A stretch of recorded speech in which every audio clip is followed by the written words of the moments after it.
Hi. I know it's been a long time, and judging by the title, you were expecting Percy Jackson, but I decided to read The Jungle Book.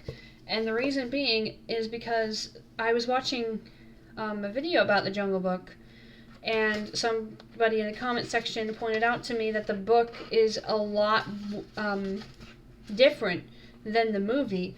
And I'm like, oh yeah, I need to read that. So we're going to be reading The Jungle Book, and then Percy Jackson. Percy Jackson books are up here. Oh my gosh, what is wrong with me? I can't today. Up here on the top shelf. I'm going to do those next, but for now, Jungle Book. And I know, it's been a long time. I know I said that it would be a little bit, but I didn't think it would be over a year since my last upload. And the reason being is because I made the decision to move out to Colorado, and I stayed there for 7 months, way longer than I should have. I didn't like it there. Things happened, bad things, and I won't get into them. But I moved to Indiana, which is where my parents are, my family, and everything, and I have a stable apartment now. As you can see, I'm not quite unpacked, and I'm not quite able to determine my left from my right, apparently. But, so yeah, today we're going to read the first chapter of The Jungle Book. And I wanted to point something out about this book that I received, and I just want to warn you about it in case you want to get this book. I opened the book, right, just because I wanted to see if there were any cool pictures and stuff. And I opened the book. That's Mowgli. And I'm guessing Rama, I don't remember. He's naked completely, like everything hanging out. Like I don't know why they decided to do that, but fine. Wonderful. Thank you for that. I didn't need to see that. I'm going to put, I think, a sticky note over it because I don't want to see that. So, the first little chapter is called Mowgli's Brothers, and I don't think this is actually chapter 1. I think this is the prelude. But we're going to read the prelude. Hold on, let me see. I just want to make sure. Oh, good. Another naked Mowgli picture. It's a little bit better than the other one, but oh my gosh, another one. What the heck? What the heck is this book? Why? Like, I'm so glad that the book is different than the movie is different than the book. Like, what is this? Why? I'm gonna have to put sticky notes over all of those. Okay, hold on. So yeah, the first chapter is, it's not really chapters, is it? It's more like, because it's not going chapter 1, chapter 2, chapter 3. It's just naming books. Is it literally just books? There's one called Tiger. Tiger. Yeah. If you know that reference, you're the best. Okay, so this first chapter is quite a few pages long. We're going to be here all night, aren't we? Yes, we are. Oh my word, it is 29 pages. Holy crap. Okay, here we go. And I will not be doing any accents. I might do voices if I get the vibe of the characters, but here we go. So, Mowgli's Brothers. It was 7 o'clock of a very warm evening in the Seeonee Hills when Father Wolf woke up from his day's rest, stretched himself, yawned, and spread out his paws one after the other to get rid of the sleepy feeling in the tips. Mother Wolf lay with her big gray nose dropped across her fore, tumbling, squealing cubs, and the moon shone into the mouth of the cave where they all lived. "Ugh," said Father Wolf, "it's time to hunt again." And he was going to spring downhill when a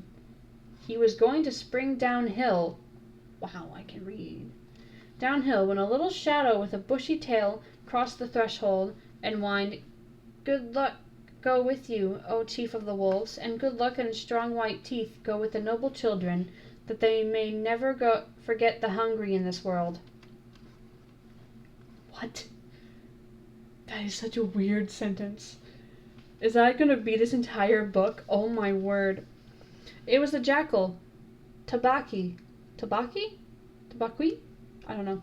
The dish licker, and the wolves of India despise Tabaki because he runs about making mischief and telling tales and eating rags and pieces of leather from the village rubbish heaps.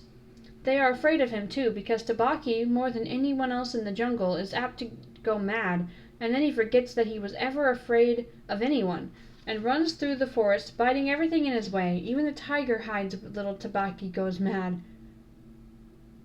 Oh. Great. Kill him. Sorry. For madness is the most disgraceful thing that can overtake a wild creature. We call it hydrophobia, but they call it diwani, the madness and run. Wait. They are clearly talking about rabies. I have several questions. Number one, how does he often get it and then not just be fine?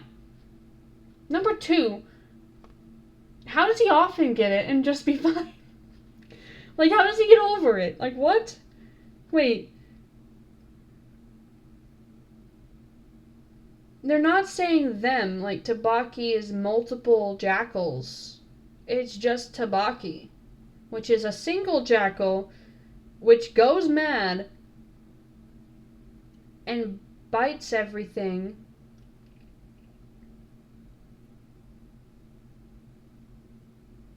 Wait, so if you don't hide when he's mad, do you get rabies too? And then do you get over it? I'm very confused. Okay, I'm sorry. I'm dwelling on this way too much.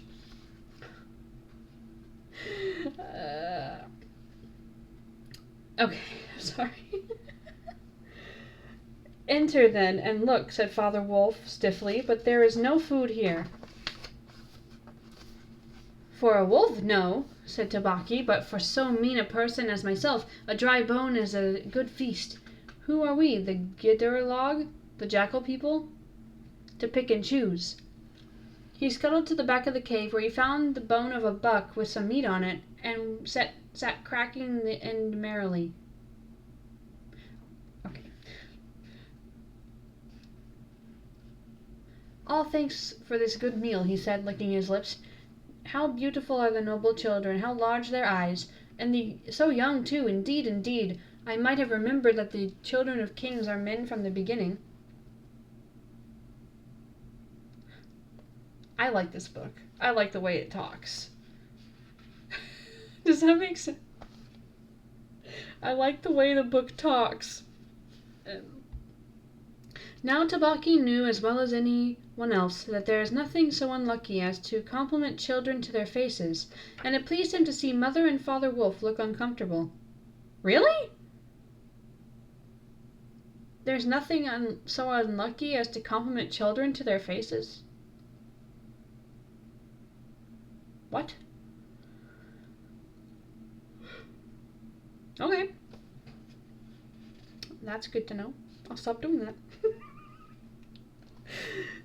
Tabaki sat still, rejoicing in the mischief that he had made, and then he said spitefully, Shere Khan, the big one, he has shifted his hunting grounds. He will hunt among these hills during the next moon, so he has told me.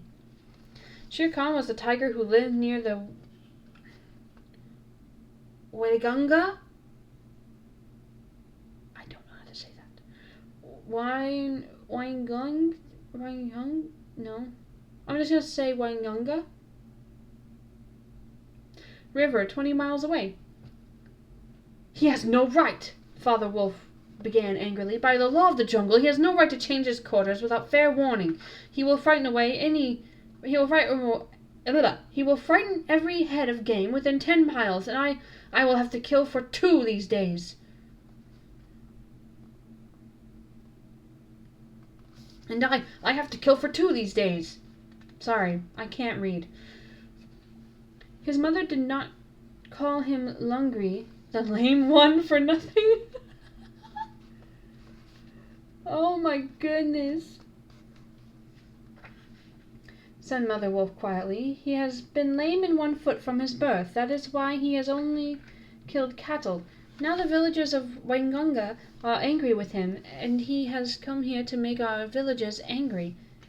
They will scour the jungle for him when he is far away, and we and our children must run when the grass is set alight. Indeed, we are very grateful to Shere Khan." "Shall I tell him of your gratitude?" said Tabaqui. "Out!" snapped Father Wolf. "Out and hunt with thy master. Thou hast done harm enough for one night." "I go," said Tabaqui quietly. "You can hear Shere Khan below in the thickets. I might have saved myself the message."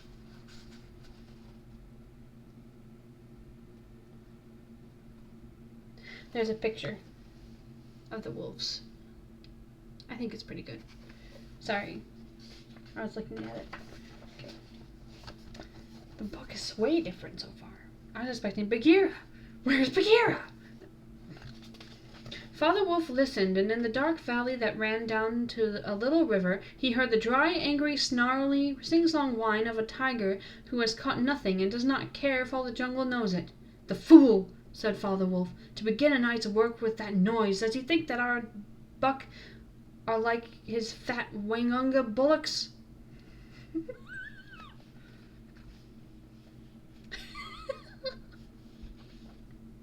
"Hush! It is neither bullock nor buck that he hunts tonight," said Mother Wolf. "It is man." The whine had changed to a sort of humming purr that seemed to roll with every quarter of the compass. It was the noise that bewilders woodcutters and gypsies sleeping in the open, and makes them run sometimes into the very mouth of the tiger. Sorry, she didn't talk all that. It was just the... I know I was saying it in her voice, but... Shush, okay? Sorry. "Man," said Father Wolf, showing all his white teeth. Foul? Is that a bad word? Foul. Wait, I'm curious now. Wait, hang on. I have to look this up. Foul.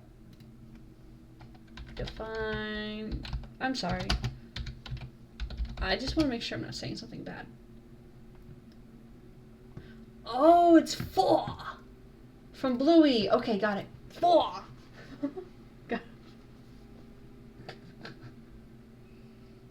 I'm sorry. I don't know words. Four. Are there not enough beetles and frogs in the tanks that he must eat man? And on our ground, too.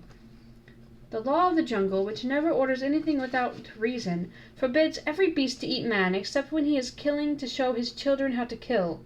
And then he must hunt outside the hunting grounds of his pack or tribe. The real reason for this is that man-killing means, sooner or later, the arrival of white men on elephants with guns, and hundreds of brown men with gongs and rockets and torches. Then everybody in the jungle suffers. The reason the beasts give among themselves is that man is the weakest and most defenseless of all the living things, and it is unsportsmanlike to touch him. I love this book so much. They say, too, and it is true, that man-eaters become mangy and lose their teeth. Don't eat man, people. The purr grew louder and ended in the full-throated arg of the tiger's charge. Then there was a howl, an untigerish howl from Shere Khan. "He has missed," said Mother Wolf. "What is it?" Father Wolf ran out a few paces and heard Shere Khan muttering and mumbling savagely as he tumbled about in the scrub. "The fool has had no more sense than to jump at a woodcutter's campfire, so he has burned his feet," said Father Wolf with a grunt. "Tabaqui is with them." "Something is coming uphill," said Mother Wolf, twitching one ear. "Get ready." The bushes rustled a little in the thicket, and Father Wolf dropped with his haunches under him, ready for his leap. Then, if you had been watching, you would have seen the most wonderful thing in the world. The wolf checked in mid-spring.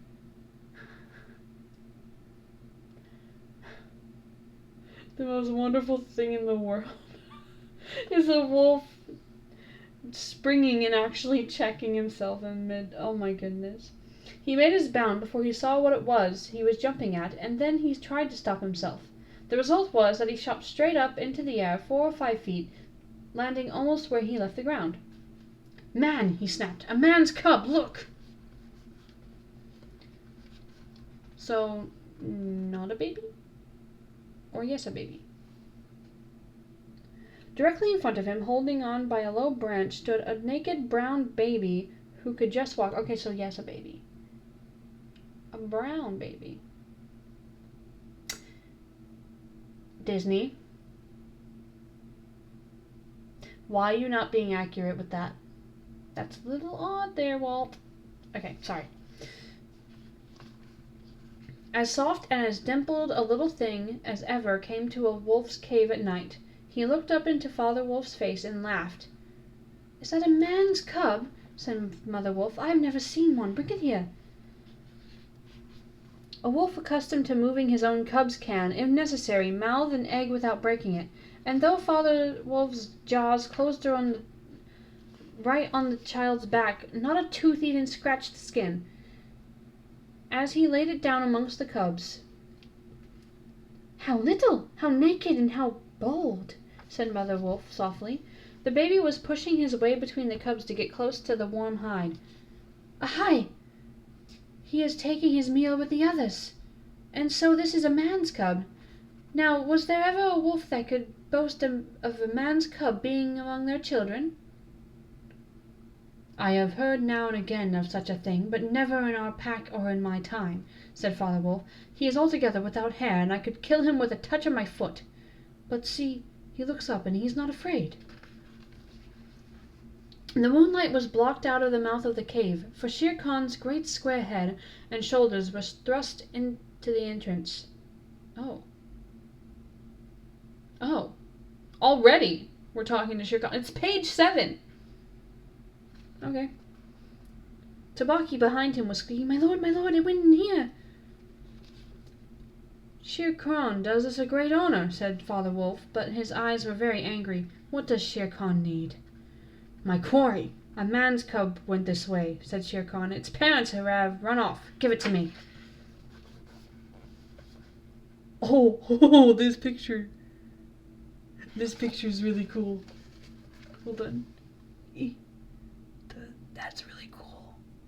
Some of these pictures are good, but other pictures are basically child porn, and I should probably rip those pages out, but I can't because they're part of the book. God! Anyway, I probably should not have said that on the internet. Oh well, here we go. Shere Khan had jumped on at a woodcutter's campfire, as Father Wolf had said, and was furious from the pain of his burned feet. But Father Wolf knew that the mouth of the cave was too narrow for a tiger to come in by. Even where he was, Shere Khan's shoulders and forepaws were cramped for want of room, as a man's would be if he tried to fight in a barrel. I love this book. "The wolves are a free people," said Father Wolf. "They take orders from the head of the pack, and not from any striped cattle killer. The man's cub is ours, to kill if we choose." "Ye choose, and ye do not choose. What talk is this of choosing? By the bull that I killed, am I to stand nosing into your dog's den? By fair dues, it is I, Shere Khan, who speak." The tiger's roar filled the cave with thunder. Mother Wolf shook herself clear of the cubs and sprang forward, her eyes like 2 green moons in the darkness, facing the blazing eyes of Shere Khan. "And it is I, Raksha, the demon, who answer." That is a cool name. Raksha the demon. Raksha, in parentheses, the demon.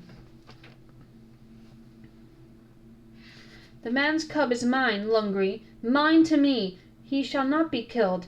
He shall live to run with the pack and to hunt with the pack. And in the end, look you, hunter of little naked cubs, frog-eater, fish-killer, I shall hunt thee. Now get hence, or by the Samper I killed, I eat no starved cattle." Samper? What's a Samper? Starved cattle? "Back thou goest to thy mother, burned beast of the jungle, lamer than thou camest into the world. Go!" I like the mother. She's great. Can we keep her? Can I keep her? Can I bring her home? That's a good wolf. Father Wolf looked on amazed. He had almost forgotten the days when he won Mother Wolf in a fair fight from 5 other wolves. When she ran in the pack and was not called the demon for compliment's sake. Shere Khan might have faced Father Wolf, but he could not stand up against Mother Wolf, for he knew that where he was she had all the advantage of the ground and would fight to the death. So he backed out of the cave mouth growling, and when he was clear he shouted, "Each dog barks in his own yard. We will see what the pack will say to this fostering of man cubs. The cub is mine, and to my teeth he will come in the end, O bush-tailed thieves."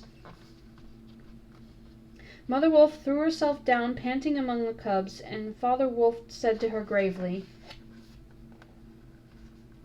"Shere Khan speaks this much truth. The cub must be shown to the pack.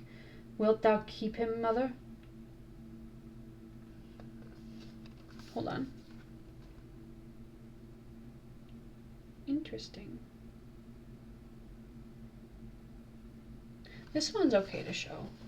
It's kind of risque on the... Oh my gosh. It's a cool picture too. Sorry. "Keep him!" she gasped. "He came naked by night, alone and very hungry. Yet he was not afraid.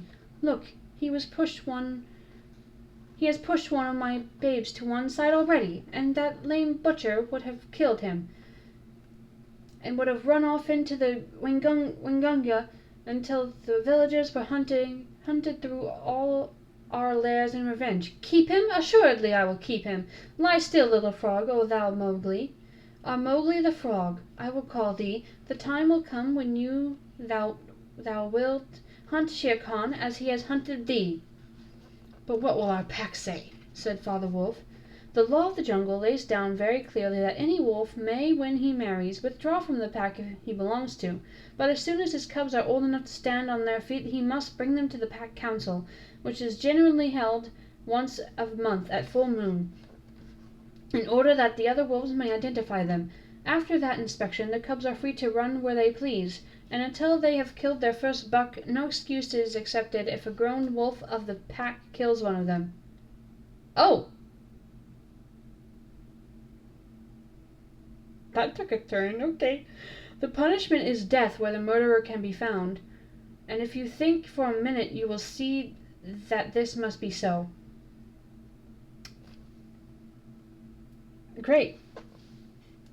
Father Wolf waited till his cubs could run a little, and then on the night of the pack meeting took them and Mowgli and Mother Wolf to the Council Rock, a hilltop covered with stones and boulders where 100 wolves could hide. Akela, the great gray lone wolf who led all the pack by strength and cunning, lay out at full length on his rock, and below him sat 40 or more wolves of every size and color, from badger-colored veterans who could handle a buck alone to young black 3-year-olds who thought they could. I like this book so much. The lone wolf had led them for a year now. He had fallen twice into a wolf trap in his youth, and once he had been beaten and left for dead, so he knew the manners and customs of men. That's sad that that's the manners and customs of men. There was very little talking at the rock. The cubs tumbled over one another in the center of the circle, where their mothers and fathers sat, and now and again a senior wolf would go quietly up to a cub, look at him carefully, and return to his place on noiseless feet. Sometimes a mother would push her cub far out into the moonlight to be sure that he would not be overlooked. Akela from his rock would cry, "Ye know the law, ye know the law. Look well, O wolves."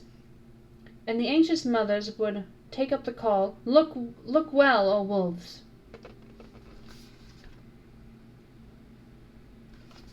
Another picture. Sorry, I know I'm showing you all these pictures, but probably most copies don't have these pictures. At last, and Mother Wolf's neck bristles lifted as the time came. Father Wolf pushed Mowgli the frog, as they called him, into the center, where he sat laughing and playing with some pebbles that glistened in the moonlight. Akela never raised his head from his paws, but went on with the monotonous cry, "Look well." A muffled roar came up from behind the rocks. The voice of Shere Khan crying, "The cub is mine. Give him to me. What have the free people to do with a man's cub?"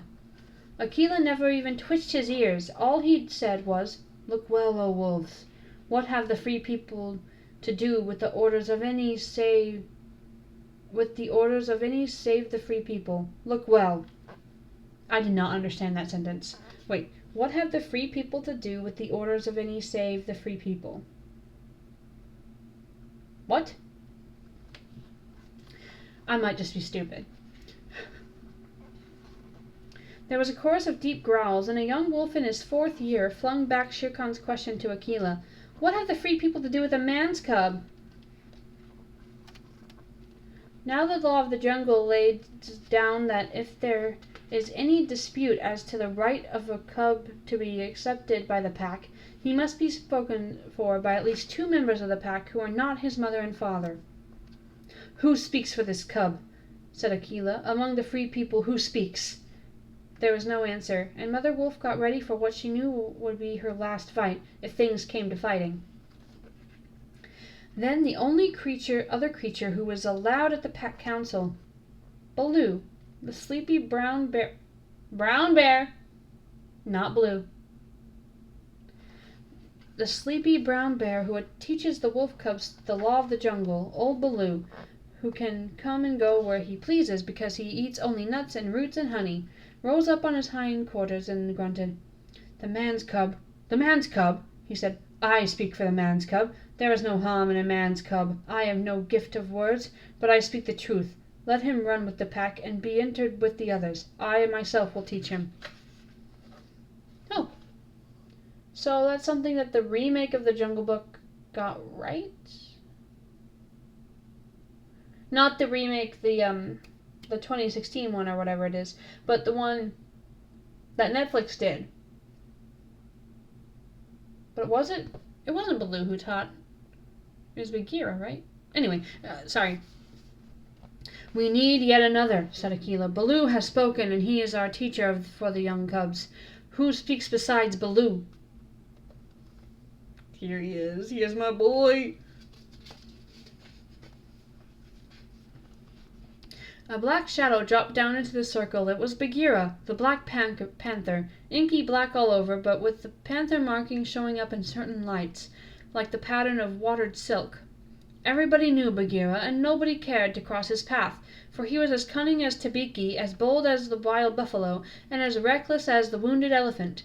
But he had a voice as soft as wild honey dripping from a tree, and a skin softer than down.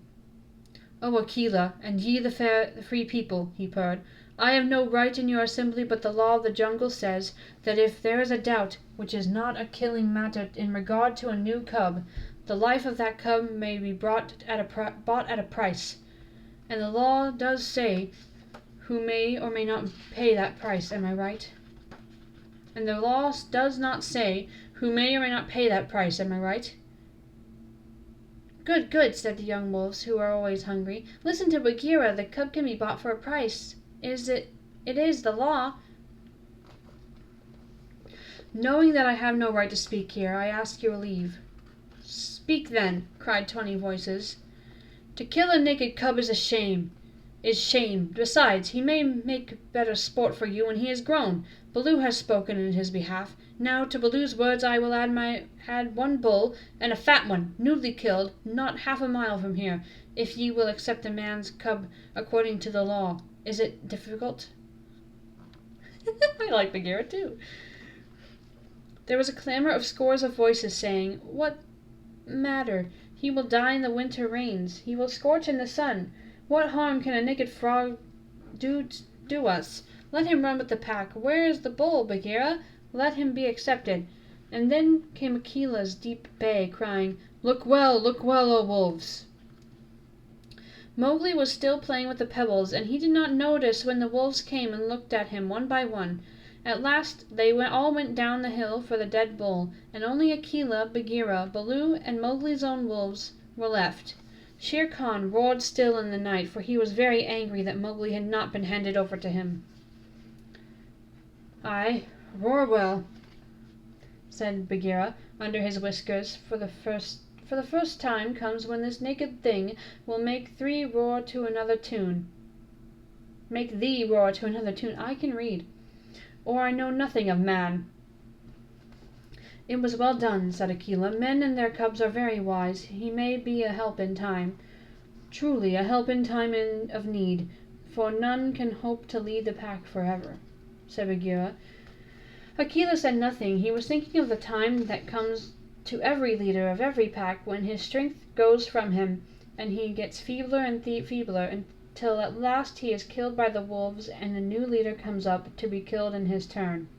Wow, gosh. Take him away, he said to Father Wolf, and train him as befits one of the free people. Okay, we're going to stop and pick up in the second part because this is 30 minutes and it's going to take forever to render. So I'm just going to go and then come back with the rest of this. Like, it'll be the next video uploaded tonight.